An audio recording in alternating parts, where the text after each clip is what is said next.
إله إلا الله لا إله إلا الله لا إله إلا الله. الحمد لله رب العالمين، والصلاة والسلام على خير الأنبياء والمرسلين نبينا محمد وعلى آله وصحبه أجمعين. All praises be to Allah subhanahu wa ta'ala. May peace and blessings be upon our Prophet Muhammad sallallahu alayhi wa sallam. Dear brothers and sisters, Assalamu alaikum wa rahmatullahi wa barakatuh.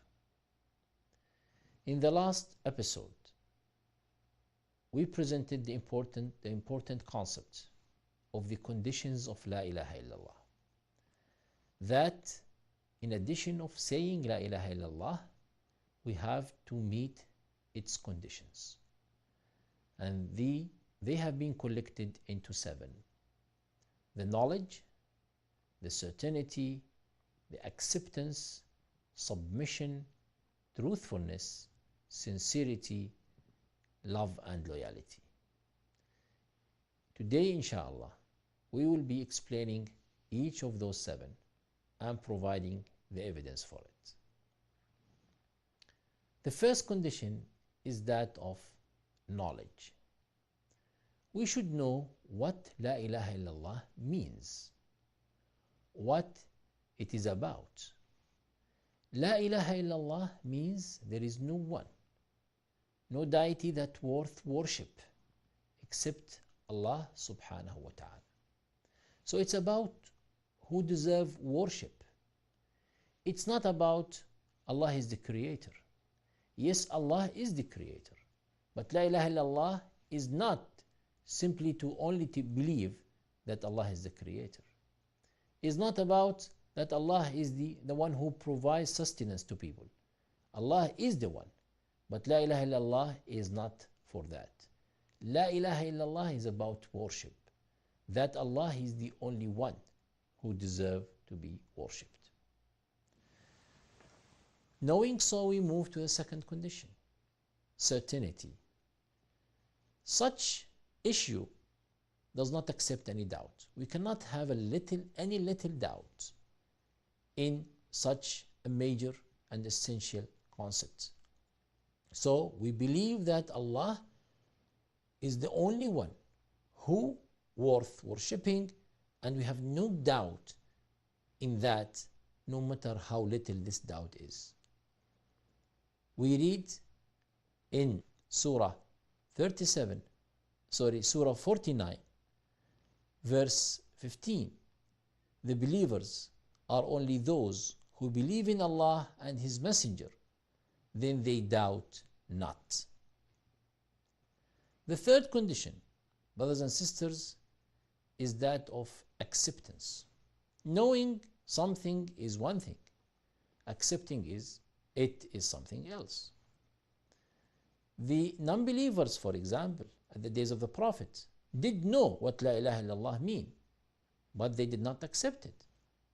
We read in Surah 37, verse 35, Allah subhanahu wa ta'ala said, "For when it was said to them, La ilaha illallah, they were scornful and puffed themselves." They were arrogant and they rejected. So they did not accept. We further read that they said, when the Prophet ﷺ called them to La ilaha illallah, they said, "Whoa, he made all gods in one? This is something surely strange." So they did not accept that Allah is the only one who worth to be worshipped. The fourth condition is a serious one, is really serious. It's about submission. Sometimes some people accept something in theory, but they don't practically submit to it. So it doesn't help. Submission is a condition. Allah subhanahu wa ta'ala said, "By your Lord, they will not be believers until they make you," that is the Prophet sallallahu alaihi wasallam, "until they make you judge in all disputes between them, and find in their hearts no doubt, no dislike about your judgment, but accept them and submit to them fully. Otherwise, they will not be believers. So submission is a serious condition. I'm not referring to those who may not do or not practice some parts of Islam out of ignorance, or they do something wrong and they know they are doing it wrong. That's a sin, a mistake. But what is really serious is when somebody debates the issues of Islam, when somebody argues about some values of Islam. When a sister comes and say, hijab, what is hijab? Do we have to dress something like this in the 20th or 21st century? This is not submission at all.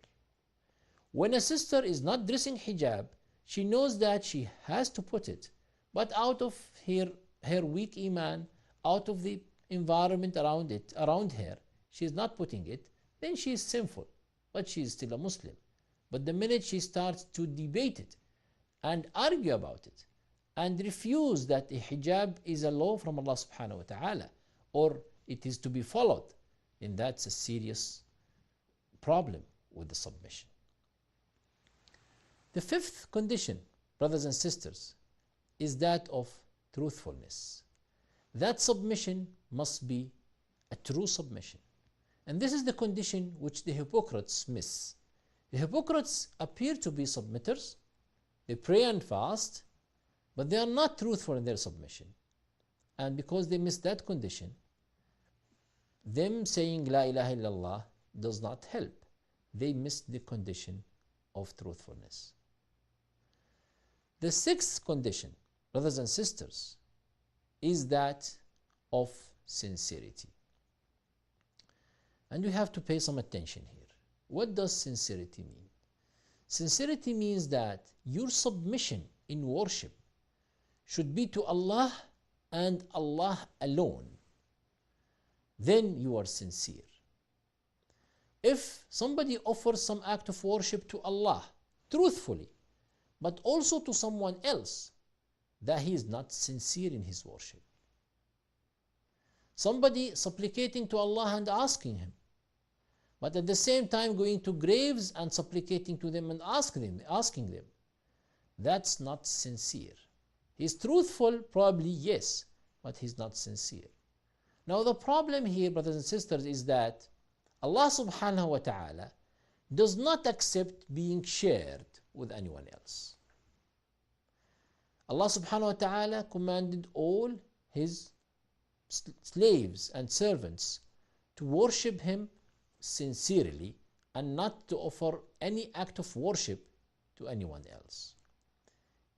In the hadith, the Prophet sallallahu alaihi wasallam told us that Allah subhanahu wa ta'ala said, I am not in need of what you offer me in partnership with others. This is what Allah is saying. I'm not in need of what you offer me in partnership with others. Whoever offer me something in which he assumes partners to me, I will leave it to that other one, whoever he is. So sincerity is a condition. The last condition, brothers and sisters, is that of love and loyalty. Saying La ilaha illallah implies that we be loyal to it, and we be loyal to those who say it. We will be loyal to Muslims. We will be supporting Muslims. We will be to the side of Muslims. By saying La ilaha illallah and being against Muslims and plotting against Muslims, we're missing a serious condition. We should have love and support and loyalty to those who say and follow La ilaha illallah. To conclude, brothers and sisters, we have to meet the conditions of La ilaha illallah to be the true followers and people of La ilaha illallah. We have to know what it means, be certain of that, accept it, submit to it fully, be truthful in our submission, be sincere to Allah subhanahu wa ta'ala, and to be loyal to all our Muslim brothers and sisters. Allah knows best. وصلى الله على نبينا محمد وآله وصحبه وسلم.